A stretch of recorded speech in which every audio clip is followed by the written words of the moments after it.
visit LibriVox.org. Read by Ellen Preckle. The Broad Highway by Geoffrey Farnall. Chapter 30. Concerning the Fate of Black George. A broad white road, on either hand some half-dozen cottages, with roofs of thatch or red tile, backed by trees gnarled and ancient, among which rises the red conical roof of some Osthaus. Such, in a word, is Sissinghurst. Now upon the left-hand side of the way there stands a square, comfortable, whitewashed building, peaked of roof, bright as to windows, and with a mighty sign before the door, whereon you shall behold the picture of a bull rolling of eye, astonishingly curly of horn, and stiff as to tail, and with a prodigious girth of neck and shoulder. Such a snorting, fiery-eyed, curly-horned bull as was never seen off an inn sign.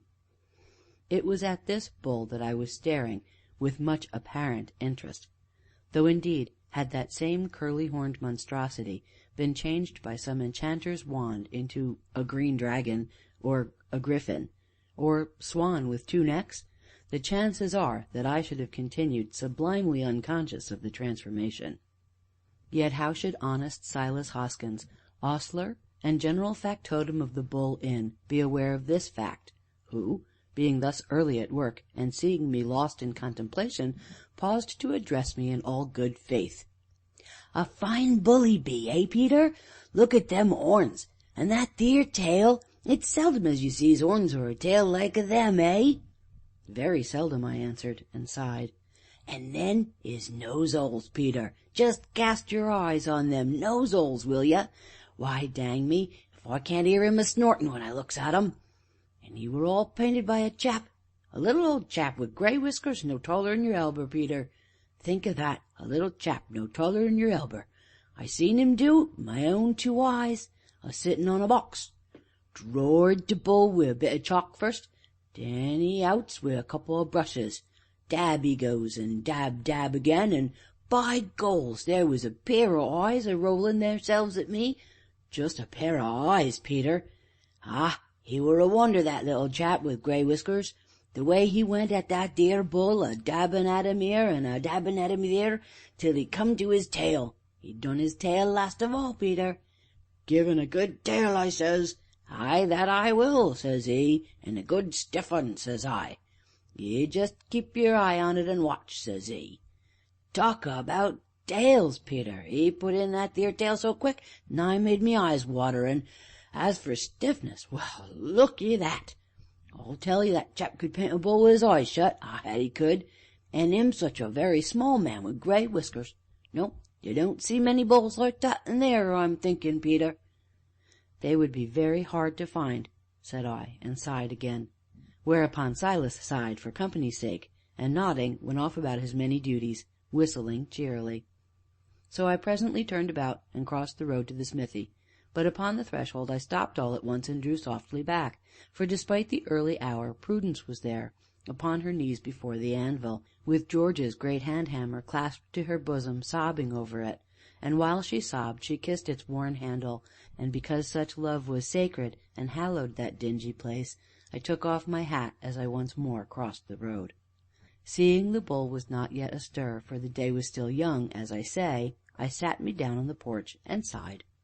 And after I had sat there for some while, with my chin sunk upon my breast, plunged in bitter meditation, I became aware of the door opening, and the next moment a tremulous hand was upon my head, and looking round I beheld the Ancient. "Bless 'ee, Peter, bless 'ee, lad, and an old man's blessin' be no light thing, 'specially such a old man as I be, and if it ain't as often as I feels in a blessin' sperrit. But, oh, Peter, 'twere me as found ye, weren't it?" "Why, to be sure it was, Ancient, very nearly 5 months ago." "And I be allus ready with some news for ye, bean't I?" "Yes, indeed." "Well, I got more news for 'ee, Peter, gert news." "And what is it this time?" "I be allus full up o' news, bean't I?" he repeated. "Yes, Ancient," said I, and sighed. "And what is your news?" "Why, first of all, Peter, just reach me my snuff box, will 'ee? 'Ere it be, in my back 'ind pocket. Thank'ee, thank'ee." Hereupon he knocked upon the lid with a bony knuckle.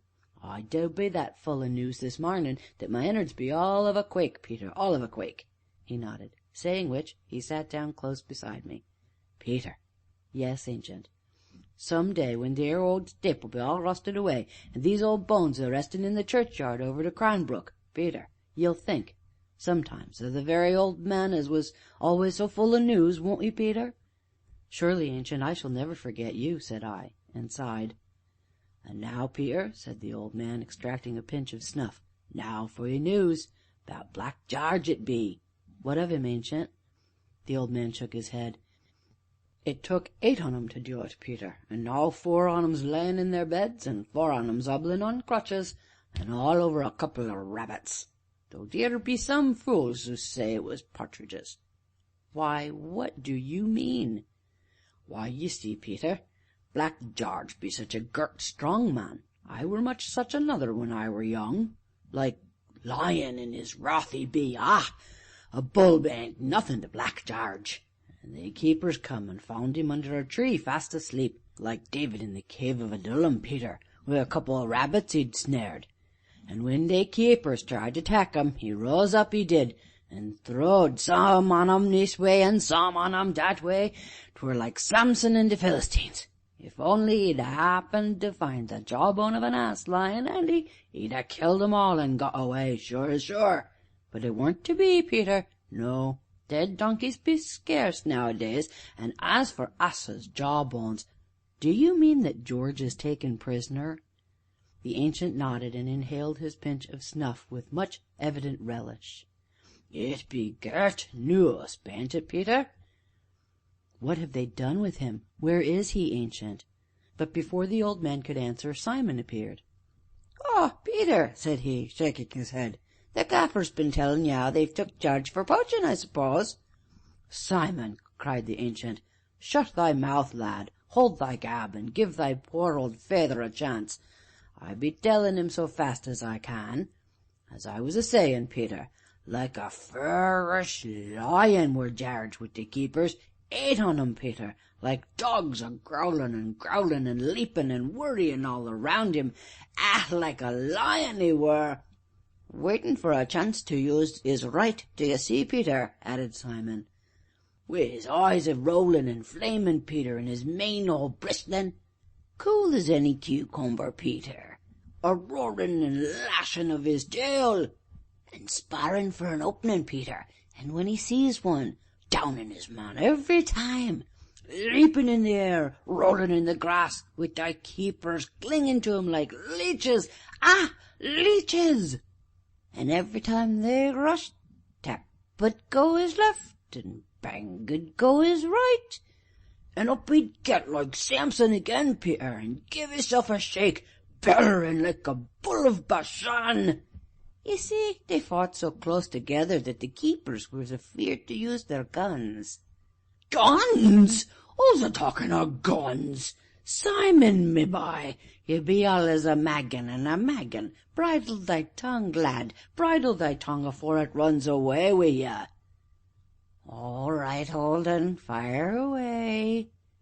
But at this juncture old Amos hove in view, followed by the apologetic Dutton, with Job and sundry others on their way to work, and as they came they talked together, with much solemn wagging of heads. Having reached the door of the Bull, they paused and greeted us, and I thought old Amos's habitual grin seemed a trifle more pronounced than usual. "So poor George has been gone and done for hisself at last, eh? Oh, my soul, think o' that now!" sighed old Amos.